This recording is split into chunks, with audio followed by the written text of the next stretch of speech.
Hello everyone, Nary here from Drakewing Gaming. Some of you know me on Twitter, The Gaming Dragon. Today I'm coming at you with a new Let's Play show, a Changeling Tale. Now, I was very fortunate to talk to one of the devs, and they provided me with a key to the most recent build of the game, and this is the full build, not a demo.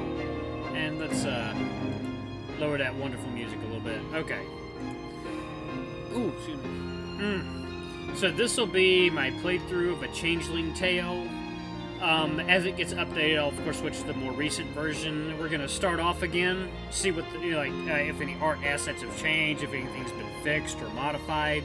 So this will be a fresh playthrough, and we'll be going with her. I don't remember her name, but we'll be going with her. But first, real quick, let's look at this. They've got all these kind of different things: navigation, experiences. Now, Baird's book is where you find out about the different creatures of this universe. Let's see, Wolver. I believe that's what she is. I think she is a Wolver. Covert lupine protector. In the darkest corners of the highlands, beneath barberry thickets and hiding between crag rock, live the Wolvers. Whilst the eyes of this human-wolf hybrid may evoke the spirit of a demon, make no mistake, every Wolver possesses a soul within. Despite their agile frames and ability to speak, the Wolver is never born of humans, but evolved with the prehistoric wolf. The Wolver has a helpful spirit. They will guide those who are lost, taking them to safer pastures. Wolvers will benevolently feed the poor, leaving freshly caught meat and fish by their windows in the middle of the night from whence they hunt. The Wolver will silently watch over those who are ailing or mourning. Whilst legend states that the Wolver holds an immortal body, pay no heed. A Wolver is as immortal as you and me. So, should you come across one of these creatures shrouded in the black air, whilst they show no aggression if left undisturbed, Wolvers are very protective of those whom they watch over. If the Wolver detects any sign that they're protected or in harm's way, they may become dominant. So that's what I believe she is. Anyway, let's begin this. This will be a new playthrough. Alrighty, let's jump into it, guys. Very excited.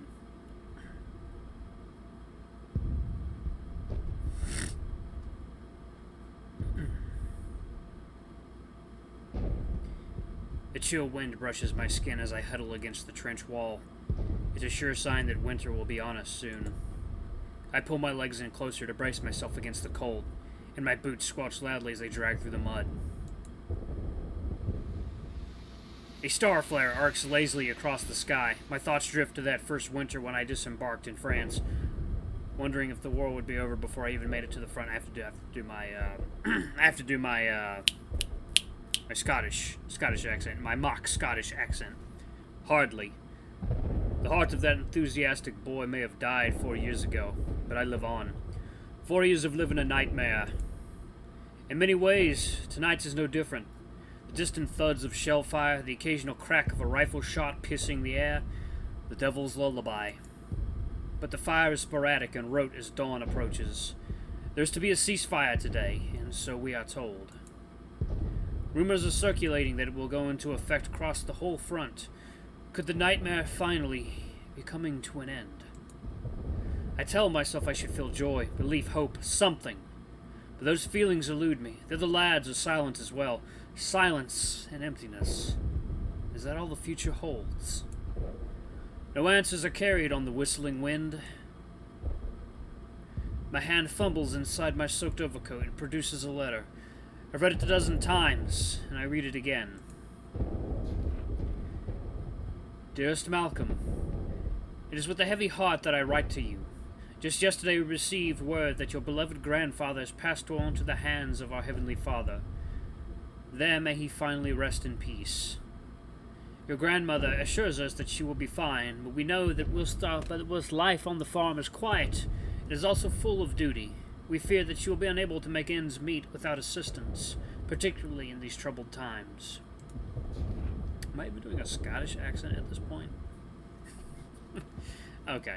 Guys, please in the comments tell me if this does not sound Scottish. It's kind of hard to hear how I sound with my headphones on. She does not wish to be a burden, but Malcolm, please consider returning home to live in the country with your grandmother once your tour is completed. She would love you to the moon and back for it. Your mother and I think often of you. Be safe. Your proud father ever, Bruce. Kurt, as always. While the other boys get parcels from their families, I only receive the odd letter here and there. Posting packages, taxes already stretched budget, Mum and Pa said once they moved to the city. Getting out of Achnacrige, because I believe that's how you say it, and away from their small world was all I had ever wanted. Things seemed so much clearer then, when the war was fresh. Now, the glimmer of the end in sight, the future is as muddy as this damned trench we call a home. I tried to imagine myself with discharge papers in hand, sailing back across the channel. Where am I headed? To the city, to vie for a factory job with all the other returning soldiers? To school, to whittle my days away behind books I can't afford? Or after everything, am I really destined to spend my days back on the old family farm? I'm no clairvoyant. There's no vision of the future, only a view of the same pockmarked parapet I've stared at for months. Resignation sets in. Reality, what difference does it make? Really, what difference does it make? What's left to lose? My heart skips a beat. Dirt patters onto my helmet as if to rattle me out of my thoughts, and I curse myself for considering a future I may not yet live to see. My grip tightens on my rifle and I hunker down, counting the precious minutes until I can set the weapon aside for good.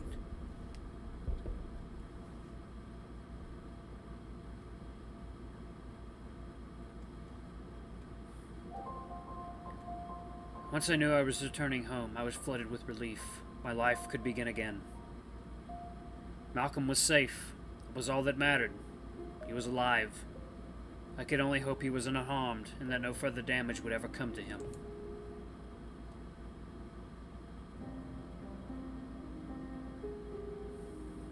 Getting goosebumps. Oh, getting goosebumps!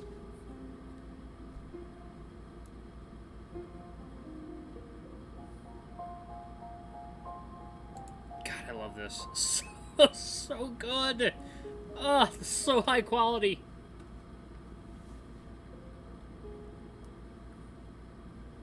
Chapter 1. Homecoming.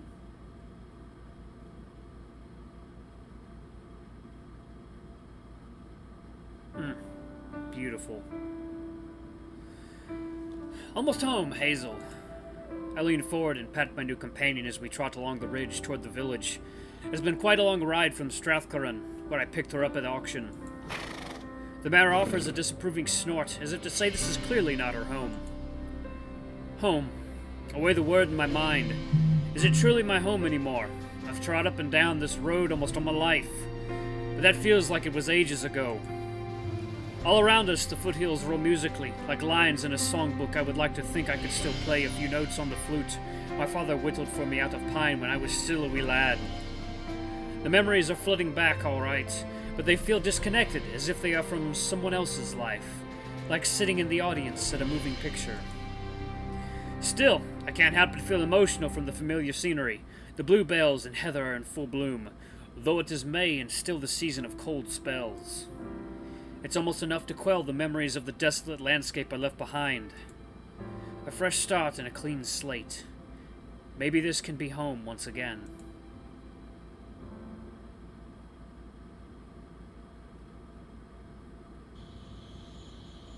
The sky is getting dark as we finally make our way into Achnacrige. The humble cluster of aging dwellings beckons us in a cozy oasis in the raw landscape of the highlands. As we navigate the well-trodden path, I realize that something feels off. The tiny village was never much for hustle and bustle outside of the market day, but apart from the crunch of gravel under Hazel's hooves, the whole place is eerily silent and still. I shake my head. The war is touched here too, then. How many men would never return? Kitty! A black cat emerges from an alley and peers at us, as if to punctuate the gloom. Gran used to say black cats were drawn by freshly departed souls, and I can't help but shiver. Hazel seems a little spooked too, but once we've trotted past, she relaxes back into a stroll. We round a bend and finally hear signs of life from the building ahead. The stag and Nanny, of course, defiantly merry even in the toughest of times. My stomach rumbles, reminding me that I've not eaten since the single biscuit at the train stop this morning. Train shop. The train shop.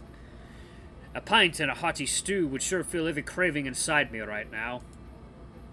The music and laughter are inviting. A short detour won't do any harm, will it? After all, it's been months since the letter. Surely Gran can wait a few more hours. I slide off Hazel and loop her reins tightly around the post. That's an expressive face. Tightly, because I'd quickly learned she is a sour girl, almost petty in her erratic behavior, and apparently why I received her at such a fair bid. She glares at me disapprovingly. Buck up, I'll be treating you well enough. It's just a quick stop, love. I'll be out in a jiff, and sober too. She huffs skeptically. Well, probably. Mostly. As I open the door, the clouds of smoke part, revealing a comfortable scene. God, how I'd missed it. It's a regular Wednesday night at the Stag and Nanny. The noise of tired, happy drunkards is music to my ears. Indeed, the barkeep is one of the loudest, mingling among his chums at the tables. Before I know it, a little sprite of a woman approaches me. Wispy tufts of brown hair peek out from under a large, floppy hat. She smiles shyly at me and reaches out towards my arm. Welcome home, soldier. Oh, why, thank you. She blushes, and her voice becomes quiet and drowned out by the commotion. So, how does it feel to be... I'm sorry? She blushes even harder and takes a deep breath. But before she can finish her thoughts, I am grabbed by the barkeep. His handshake is firm and benevolent. Another one home! Good to see you, lad! And you, a sight for sore eyes and looking sharp as ever. Bogaer pulls me in and gives me a hearty slap on the back. We're all right proud of you, my boy. It's good to have you back. It's a relief to be here. I mean it. All my worries have wafted away, mingling into the room's smoke-filled haze. Bogaer steps back and studies me from head to toe. It feels like an officer's inspection, and instinctively my body snaps to attention. He nods. You were but a wee lad when I served you your first brew. Let me pour you another. A beer for a man. As Bogaer heads to the bar, others gather around to congratulate and welcome me back. It dawns on me I am still in uniform, identifiable as a homecomer, a survivor. I spot similar welcomings throughout the bar, and wonder who I might remember. I hadn't seen any of my friends since before the war. They separated most of the recruits from town into class regiments and scattered us leagues apart. There are a few recognizable faces, older gentlemen I know by looks, not by name. Most of the pub-goers are an elderly sort, absent of the lads my age with whom I'd raise a ruckus. I tell myself that they are still overseas waiting for their ticket home. Best not to dwell on the alternative. Come to think of it, I didn't recognize the brown-haired girl from town either. Wait, had she left already? My stomach rumbles again, reminding me why I came. I negotiate through the gauntlet of handshakes and backpats to an empty seat at a table. Before I know it, Bogaer places a pint in front of me. A delectably flaky birdie appears soon... Bridie. A delectably flaky bridie appears soon after by a gentleman doffing his cap with his compliments. I could get used to this kind of treatment. Ravenous, I quickly down the pastry and the beverage. The heavy flavors cling to my throat, deliciously comforting. It's good to be back. People around me are yammering about politics and work, weather and loved ones, and I spot a glimpse of a red in the crowd, and all at once the din hushes. The gas lamps become dim, and the crowd collectively turns to the back. A pixie of a girl steps into the light. Hey, a flapper! I can't believe my eyes! A flapper! Here, in this backwater! The village has certainly changed in its attraction. The village has certainly changed, and if it's attracted this sort of girl, I can tell from the crowd's expressions that there are mixed feelings about that too. She sets down her cigarette. From another corner, I hear the crackle of a record being placed on a Victrola. Tinny, notes fill the pub. They remind me of some songs I had heard coming from the American camp while we all waited for our boats home. There's a pause in the rhythm, and she begins her act. Her crystal voice and swaying dress break open the room. It's a song about dancing in the dunes, out in the Orient under a crescent moon, and it's like nothing I've seen or heard before.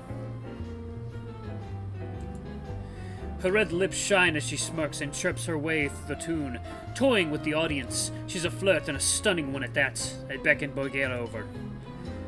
Another pint, lad! Aye, and something extra. Send the flapper a whiskey grenadine. Extra cherries. On me. He laughs as he collects some empties. Enjoying the new entertainment, eh? Aye, she's been a hit with a lot of the regulars. Less so with the stodgy ones. One whiskey grenadine coming up. Mind, we've not a batch of cherries come in since the damned U-boats moved in off the Hebrides. But I'll see what I can do for you and the fine lady. With a laugh, he spins away, and I find myself lost again in the flapper's exotic twirls. What a sight she is.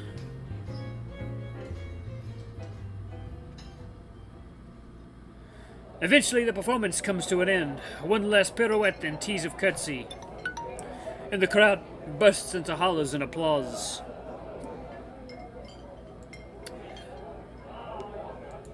And that, my friends, is where I'm going to pause the video. I suppose I should continue this accent for this video. Thank you all so much for watching. Please don't forget to like, comment, subscribe, and ring that notification bell. Until the next video, I love you all. I'll see you next time. Bye-bye!